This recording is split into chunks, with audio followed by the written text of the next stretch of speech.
मैं डॉक्टर कपिल थपलियाल राजकीय स्नातकोत्तर महाविद्यालय कोटद्वार में हिंदी विभाग में असिस्टेंट प्रोफेसर के पद पर सेवारत हूँ।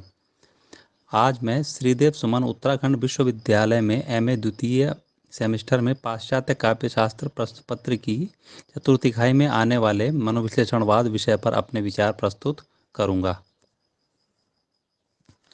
मानव मन की निगूढ़ वृत्तियों, उलझनों और झंझावातों को सुलझाने का उपक्रम मनोविश्लेषण के अंतर्गत किया जाता है। मानव मन के 3 स्तर बताए गए हैं। सबसे पहला चेतन, दूसरा उपचेतन, तीसरा अचेतन। इन्हें कॉन्शियस, सबकॉन्शियस और अनकॉन्शियस भी कहा जाता है। चेतन का संबंध प्रत्यक्ष से है। मैं बोल रहा हूँ, आप मुझे सुन सकते हो। वस्तुतः आप और मेरे भीतर दोनों में ही चेतना है। अब हम उपचेतन की बात करते हैं। उपचेतन वे स्मृतियाँ हैं जो याद आती हैं। तात्पर्य यह है कि वे मेमोरीज जो रिकॉल होती हैं उपचेतन कहलाती हैं। इसके साथ ही अचेतन वे स्मृतियां हैं जो कभी याद नहीं आती। तात्पर्य यह है कि वे कभी रिकॉल नहीं होती। अब प्रश्न यह उठता है कि यदि वे रिकॉल नहीं होती तो इसका क्या प्रयोजन हो सकता है। किंतु मनोविश्लेषण के अंतर्गत अचेतन मन ही सर्वाधिक महत्वपूर्ण है। यद्यपि वो यादें जो कभी स्मृत नहीं होती, किंतु ये मनुष्य के व्यक्तित्व को पूर्णतः प्रभावित करने में सक्षम है। जरा सोचिए, हमारे भीतर कुछ ऐसा है जो हमें ज्ञात ही नहीं है, किंतु हमारे व्यक्तित्व पर उसका पूर्ण प्रभाव है। तो है ना यह बहुत महत्वपूर्ण और रोचक भी। कहा जाता है कि मृत्यु के समय किसी किसी व्यक्ति का अनकॉन्शियस क्लिक हो जाता है, जैसा मुंशी प्रेमचंद के उपन्यास गोदान के अंतिम दृश्य में होरी के साथ हुआ था। मन के इन 3 स्तरों को हम अपने मोबाइल फोन की मेमोरी से समझने का प्रयास करते हैं। कॉन्शियस मेमोरी इस प्रकार कार्य करती है जैसे हम किसी नंबर पर दिन में कई बार फोन किया करते हैं। वो व्यक्ति हमारे सम्मुख प्रत्यक्ष ही रहता है।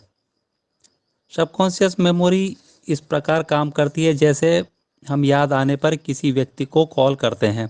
इसका मतलब यह है कि स्मृत होने वाली यादें सबकॉन्शियस के अंतर्गत आती हैं।